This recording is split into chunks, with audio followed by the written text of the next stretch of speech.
வணக்கம். சமீபத்தில வந்து பார்த்தீங்கன்னா, ஒரு அவலம் நிகழ்ந்திருக்கு.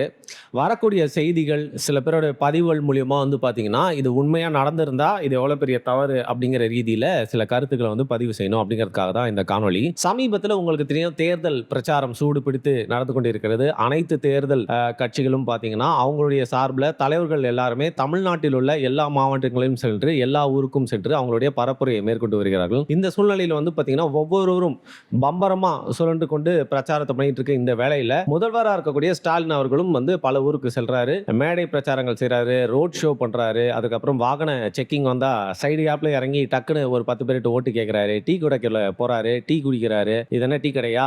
டீ கிடைக்குமா? அப்படிங்கிற மாதிரி வந்து அறிவுபூர்வமான கேள்விகள்லாம் கேட்கறது மட்டும் இல்லாம, அப்புறம் வந்து நெறைய பேரோட தொழில்லாம் பண்ணக்கூடிய இடங்கள்லயே போயிட்டு அவங்கள மாரியே வேலைலாம் வந்து செஞ்சு காமிக்கிறாரு. இப்பேற்பட்ட சூழ்நிலையில தஞ்சையில ஒரு மீட்டிங் நடக்குது. அந்த பிரச்சார கூட்டத்துல மேடையில வந்து பாத்தீங்கன்னா, மெயின் தஞ்சாவூர்ல அந்த மீட்டிங் நடக்கிறப்போ வந்து பெரிய கோயிலுக்கு பக்கத்திலே இருக்கிற ஒரு மைதானத்துல தான் வந்து பாத்தீங்கன்னா, அந்த அமைப்பெல்லாம் வச்சு அங்க ஒரு மேடையில முதல்வரா இருக்கக்கூடிய ஸ்டாலின் அவர்கள் பேசிட்டு இருக்காரு. அந்த மேடையில அவர் பேசிட்டு இருக்கப்போ வந்து சுற்றிக்கிட்டே வந்து கேமராவை காட்டிட்டே இருக்காங்க. இதுல குறிப்பா வந்து ட்ரோன் அமைப்பின் மூலியம் வந்து ஈகிள்ஸ் ஐ வியூல அப்பப்போ வந்து அந்த கேமராவை காட்டுறப்போ வந்து அந்த செட்டப் எப்படி இருக்கு அப்படிங்கிறத நம்மளால ஈஸியா பார்க்க முடியுது. ஸோ இந்த சூழ்நிலை தான் வந்து பார்த்தீங்கன்னா, இதை குறித்து ஒரு செய்தி ஒண்ணு வருது. ஒரு தினசரி நாளிதழ்ல இந்த செய்தித்தாள்ல வந்து பார்த்தீங்கன்னா, தமிழகத்துக்கு எதிரான குறிப்பா தமிழ்நாட்டு அரசியலுக்கு எதிரான ஒன்றிய அரசின் சார்பா வந்து பல செய்திகள போடக்கூடிய ஒரு சார்பான ஒரு நிலை வைக்கக்கூடிய அந்த செய்தித்தாள் நிறுவனம் தான் ஒத்துக்கிறோம். அவங்கள வந்து பார்த்தீங்கன்னா, அவங்களுடைய செய்திகள வந்து ஒரு தினமலர் அப்படின்னே வந்து நம்ம விமர்சிக்கக்கூடிய ஒரு நிலைமையிலும் வந்து பல இடங்கள்ல அவங்கள வந்து பார்த்தீங்கன்னா, குற்றம் குறை கூறிட்டே தான் இருக்கும், சுட்டிக்காட்டிட்டே இருக்கும். ஆனா, அந்த செய்தித்தாள்ல வந்த அந்த செய்திய வந்து ஈஸியா கடந்து போக முடியல. அதாவது தஞ்சாவூர்ல மெயின்ல நடந்துட்டு இருக்க அந்த பிரச்சார கூட்டத்துல வந்து பார்த்தீங்கன்னா, மேடையில இருந்து நம்ம முதல்வர் பேசிட்டு இருக்கும்போது, ஸ்டாலின் பேசிட்டு இருக்கும்போது வந்து அவருக்கு எந்த ஒரு ரீதியிலயும் வந்து பேசிட்டு இருக்கிறப்போ தஞ்சை பெரிய கோவிலின் பெரிய கோபுரம், மகா கோபுரம் இருக்கும் இல்லையா? அது தெரிஞ்சிடக்கூடாது அப்படிங்கறனால, அழகா ஒரு சீலைய போட்டு, ஒரு பெரிய பேனர போட்டு வந்து அந்த விஷன் அந்த வாண்டேஜ் பாயிண்ட்ல வந்து மறைச்சு வச்சுட்டாங்க அப்படிங்கிற மாதிரி தான் ஒரு புகைப்படத்தோட வந்து பாத்தீங்கன்னா ஒரு செய்தியை வந்து வெளியிட்டு இருந்துச்சு அந்த செய்தித்தாள். அதை வந்து நம்ம கடந்து போனதுக்கு அப்புறமா வந்து தமிழ் ஆர்வலர்கள் நிறைய பேர் வந்து பாத்தீங்கன்னா, குறிப்பா தமிழ் தேசியவாதிகள் அவங்களுடைய சுய விருப்பத்தின் பேர்ல வந்து அவங்களுடைய சமூக வலைதள பக்கங்கள்ல கணக்குகள்ல வந்து ஒரு செய்தியை பதிஞ்சிருந்தாங்க. இது உண்மைதான், அங்க இருந்த நிறைய பேர்கிட்ட வந்து கேட்டிருந்தோம். அது வந்து பெரிய கோயிலுடைய கோபுரத்தை மறைக்கிறதுக்காகவே வந்து வேணும்ட்டே போட்ட மாதிரி இருந்துச்சு. ரொம்ப ஆர்டிபிஷியலா இருந்துச்சு. அது பார்த்தா ஏதோ சாதாரணமா இருந்த மாதிரி இல்ல. வைக்கணும்னே வச்சு திணிச்ச மாரி இருந்தது அப்படிங்கிறத வந்து பார்த்தீங்கன்னா, பல பேர்கிட்ட இருந்து கன்ஃபார்ம் பண்ணிட்டு வந்து பேசினாங்க. சரி, எதுக்கு இப்படி வந்து மறைக்கணும்? விஷயம் தெரிஞ்ச நெறைய பேருக்கு வந்து பார்த்தீங்கன்னா, என்ன மேட்டர்ன்னு புரிஞ்சிருக்கும். சில பேருக்கு தெரியாது இல்லையா? அதனால ஒரு ஃபிளாஷ்பேக்கோட வந்து சொல்லிடலாம். தமிழகத்தின் ஒரு அடையாளமா, ஒரு பெருமையா தமிழக கட்டிடக்கலையின் ஒரு அடையாளமா, முதன்மை அடையாளமா பார்க்கக்கூடிய ஒரு கோபுரம் தான் வந்து தஞ்சை பெரிய கோயில் கோபுரம். அந்த கோபுரம் மட்டுமல்ல, அந்த கோயிலே வந்து பார்த்தீங்கன்னா, உலக அதிசயங்களில் ஒன்றுல அந்த லிஸ்ட்லயே வந்து போடுற அளவுக்கு வந்து பார்த்தீங்கன்னா, பல நுணுக்கங்களோட கட்டப்பட்டது. நம்மளுடைய அறிவியல் பார்வை, ஆராய்ச்சி, நம்முடைய திறன் எல்லாத்தையுமே வந்து பார்த்தீங்கன்னா, பறைசாற்றும் விதமா தான் வந்து இன்னைக்கும் உலகத்துல தமிழனின் பெருமையை வந்து சொல்லக்கூடிய சில விஷயங்கள்ல ரொம்ப முக்கியமான விஷயமா இருக்கிறது பெரிய கோயில். அப்படி தமிழர்களின் அடையாளமா அவங்களுடைய முழுக்க முழுக்க வந்து பார்த்தீங்கன்னா வந்து ஒரு முதன்மை விஷயங்கள்ல வைக்கக்கூடிய அடையாளத்துல ரொம்ப சிம்பாலிக்கான ஒரு விஷயத்தை வந்து பார்த்தீங்கன்னா, நம்ம எல்லாருமே வந்து ஒரு விசிட்டிங் கார்டு மாதிரி பேர் சொல்லக்கூடிய ஒரு விஷயத்த ஒரு தப்பான ஒரு பார்வையில பார்க்கக்கூடிய ஒரு விஷயமா வந்து மாத்தின வரலாறு வந்து நிறைய பேருக்கு வந்து தெரியாது. தஞ்சை பெரிய கோயில் எப்படி இருந்துச்சுன்னு பார்த்தீங்கன்னா, சொல்றதுக்கே வந்து கொடுமை. தஞ்சாவூர்ல அந்த காலகட்டத்தில வாழ்ந்துட்டு இருந்த நெறைய பேருக்கே வந்து இது ஏதோ ஒரு பெரிய கோயிலுங்க, பழைய கோயிலுங்க, சிவன் கோயிலுங்க அது தெரியும் அப்படிங்கிற மாரி ஒரு பார்வையில தான் பார்த்துட்டு இருந்தாங்க. ஆங்கிலேயர்கள் பல பேர் வந்து ஆராய்ச்சி பண்ணி, அதாவது அவங்களோட நன்மைக்காக செஞ்சாங்க அப்படின்னு சொல்லல. அவங்க ஆராய்ச்சி பண்றப்போ தான் வந்து பார்த்தீங்கன்னா, சோழர்கள்ல ராஜராஜ சோழன் கட்டியது அப்படிங்கிறத அந்த காலகட்டத்தில திருப்பியும் ரீடிஸ்கவர் பண்ணி அன்னைக்கு இருக்க ஜெனரேஷனுக்கு நெறைய பேருக்கு வந்து பரப்பப்படுது. அப்பதான் வந்து தமிழகத்தில கொஞ்சம் கொஞ்சமா நெறைய பேருக்கு அது வந்து ராஜராஜன் கட்டிய கோயில் அந்த காலகட்டத்தில இன்னும் நிக்குது. இந்த கோயில பத்தி இவ்ளோ விஷயங்களுக்கு இவ்வளோ பேர் நன்கொடை குடுத்திருக்காங்க. இப்படி கட்டினாங்க அந்த கோயிலன்னு இன்னைக்கு வரைக்கும் அந்த கோயிலை பத்தி ஆராய்ச்சி பண்ணிட்டே இருக்காங்க. அப்பதான் இதோட தொன்மை, நுணுக்கம் எல்லாமே தெரிஞ்சு தமிழகத்தின் ஒரு அடையாளமா, தமிழனின் அடையாளமா அந்த நாட்டுல சோழ நாட்டுல வந்து அந்த காலகட்டத்தில் கட்டியிருந்தாலும் வந்து பாத்தீங்கன்னா, பாண்டிய நாட்டை சேர்ந்தவர்கள், சேர நாட்டை சேர்ந்தவர்கள், உலகத் தமிழர்கள் அனைவருக்குமே வந்து பாத்தீங்கன்னா அந்த ஒரு பெருமை சேர்க்கக்கூடிய ஒரு விஷயமா இருக்கக்கூடிய அந்த கோயில ஒரு நல்ல அடையாளமா இல்லாம போ எப்படி மாத்துறாங்க அப்படின்னு பாத்தீங்கன்னா, பிற மொழியாளர்களின் ஆட்சி வந்து இங்க நடைபெறுது. அந்த கோயில எல்லா கோயில் மேலேயே கண்ட்ரோல் இருக்கிறது மட்டும் இல்லாம அந்த கோயிலுக்கு பின்னாடி மாதிரியான கட்டுக்கதைகள் அப்படிங்கிறது வந்து பார்த்தீங்கன்னா, பல விதங்கள்ல வந்து நாலா பக்கமும் வந்து பரப்பி விடுறாங்க. அப்படி இருக்கிறப்போ, அந்த கோயிலுக்கு போயிட்டு வந்தப்போ, அந்த காலகட்டத்தில ஆட்சி செஞ்சுட்டு இருந்த பிற மொழியாளர்களுக்கு ஏதோ ஒரு விஷயம் இயற்கையில நடக்கிறது. அப்படி இயற்கையில நடக்கிறப்போ வந்து பார்த்தீங்கன்னா, ஒருத்தருக்கு உடம்பு சரியில்லாம போயிருது. ஒருத்தருக்கு வந்து பார்த்தீங்கன்னா, அடிபட்டுது. இன்னொருத்தர் வந்து இயற்கை மரணம் அடைஞ்சுறாரு. இன்னொருத்தர் போர்ல சண்டையில வந்து செத்துடுறாரு. இந்த மாரி ஏதோ ஒரு விஷயங்கள் வந்து பார்த்தீங்கன்னா, இயற்கையான காரணங்கள்லாம் வந்து நடக்கிறப்போ, அதற்கான ஒரு முக்கிய காரணம், இதான் பிரதானம் அப்படின்னு சொல்றா மாரி, இவங்க எல்லாருமே வந்து பெரிய கோயிலுக்குள்ள போயிட்டு வந்ததுனால, அங்க ஒரு கெட்ட சகுனம் இருக்கு. அதனால யார் ஆட்சியில இருக்காங்களோ, யார் பதவியில இருக்காங்களோ, யார் பவர்ல இருக்காங்களோ, அவங்க யாருமே வந்து பார்த்தீங்கன்னா, குறிப்பா மன்னர்கள், இளவரசர்கள் யாருமே ராணி யாருமே அந்த கோயிலுக்குள்ள வந்து போக்கூடாது. போனா வந்து பார்த்தீங்கன்னா, அவங்களோட பதவி வந்து பறி போயிரும். உயிர் பறி போயிரும். அவங்களுடைய படைகள் தோத்துரும். அவங்களுடைய ஆட்சி முடிஞ்சிரும். அப்படிங்கிற மாரி அந்த காலகட்டத்தில வந்து நடுவுல வந்த பிற மொழியாளர்களால அந்த கோயிலுடைய பெருமை தெரியாம வந்து பார்த்தீங்கன்னா, முழுக்க முழுக்க ஒரு தவறான பிராண்ட் வந்து அந்த கோயில் மேல லேபிளா வந்து ஓட்டப்பட்டுச்சு. நம்ம ஊர்ல நல்ல விஷயம் அப்படிங்கிறத விட, கெட்ட விஷயம், மூட நம்பிக்கைக்கு உண்டான விஷயத்த வந்து பார்த்தீங்கன்னா, ஈஸியா பரப்பிடலாம்.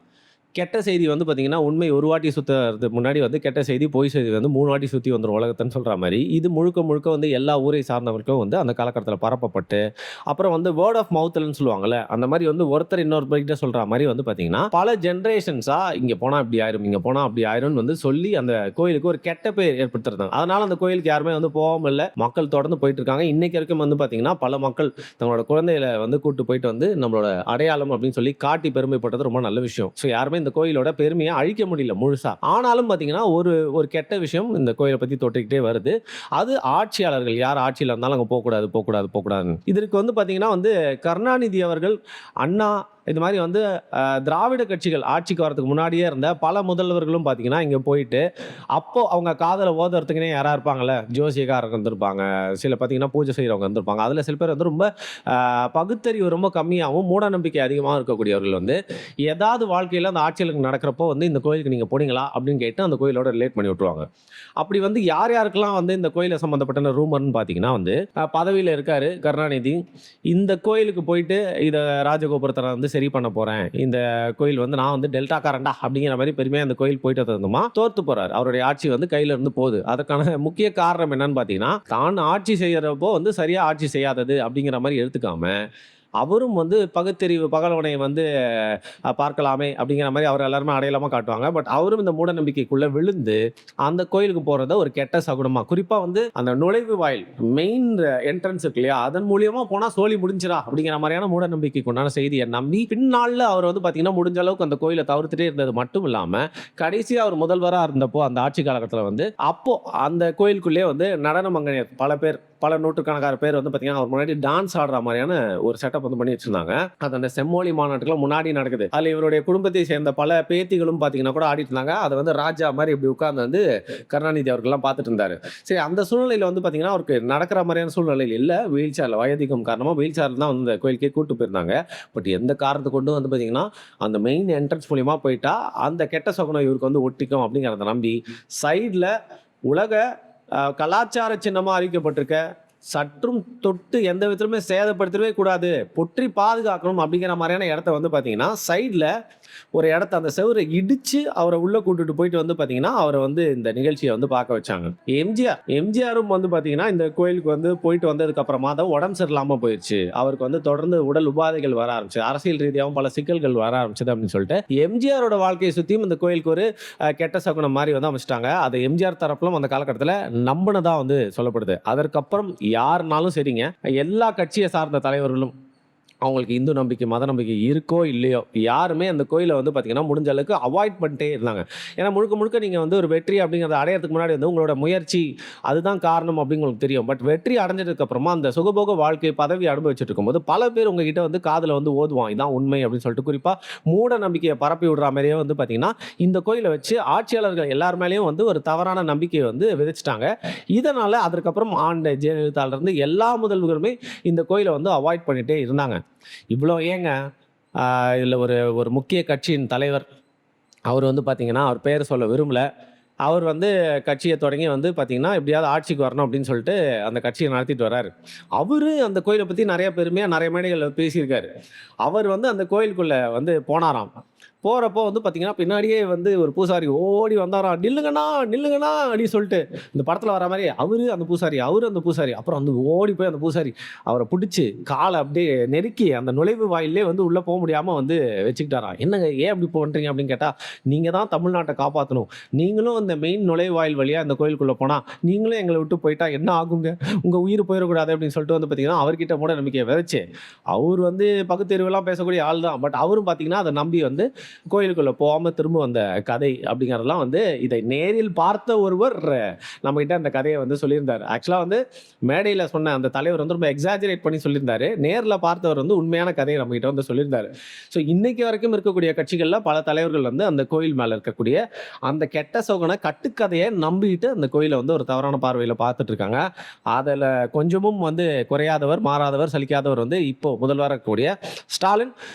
என்னடா டெல்டாக்காரன்டா அப்படின்னு சொன்னாலும், திருவாரூர், தஞ்சாவூர் போனா எனக்கு ஒரு தனி பாசம்டா அப்படின்னு சொன்னாலும், அவரும் பார்த்தீங்கன்னா இந்த மூட நம்பிக்கைக்கு பலியாகிற மாரி அவருடைய மேடையிலிருந்து தன்னுடைய கண்ணுக்கு அந்த கோயில் கோபுரம் தெரிஞ்சிடக்கூடாது அப்படிங்கிறனால ஒரு திரைய போட்டு மறைச்ச மாரி தான் வந்து இப்போ செய்திகள் வந்து பரவிட்டு இருக்கு. இது உண்மையா இருக்கும் பட்சத்தில் கடுமையான கண்டனங்கள். இனிமேல் ஃபியூச்சர்ல வரக்கூடிய தலைவர்கள்லாம் வந்து பார்த்தீங்கன்னா, இந்த மூட நம்பிக்கைகள்லாம் வந்து ஒழிச்சு நம்ம தமிழர்கள் பெருமையா இருக்கக்கூடிய பெரிய கோயில் மேல இருக்கிற அந்த கட்டுக்கதைய வந்து பார்த்தீங்கன்னா, அறவே அழிச்சு அத வந்து ஒரு பேச்சு பொருளாவே வந்து இனிமேல் யாரும் வைக்காத அளவுக்கு அங்க உள்ள போயிட்டு அவங்க நுழைவாயில் வழியா போறது மட்டும் இல்லாம அந்த கோயில பெருமைப்படுத்தணும். அது ஃபியூச்சர்ல வரக்கூடிய முதல்வர்கள் செய்வாங்க அப்படிங்கிற நம்பிக்கையோட இனிமேல் இந்த மாதிரியான கஷ்டமான செயல்கள்லாம் வந்து நடக்காது. அவ்வளோ பெரிய ஒரு கோயில, அவ்வளோ பெருமை வாய்ந்த ஒரு கோயில வந்து இந்த மாரி வந்து தங்களுடைய கேவலமான பதவிக்காக வந்து பார்த்தீங்கன்னா, அது போயிரும் அப்படிங்கிறனால வந்து பார்த்தீங்கன்னா, அசிங்கப்படுத்திட்டே இருக்காங்களே, இது என்னைக்கு முடியுமோ அப்படிங்கிற ஒரு கவலையோட அந்த காணொளியில முடிச்சுக்கலாம். மிக்க நன்றி.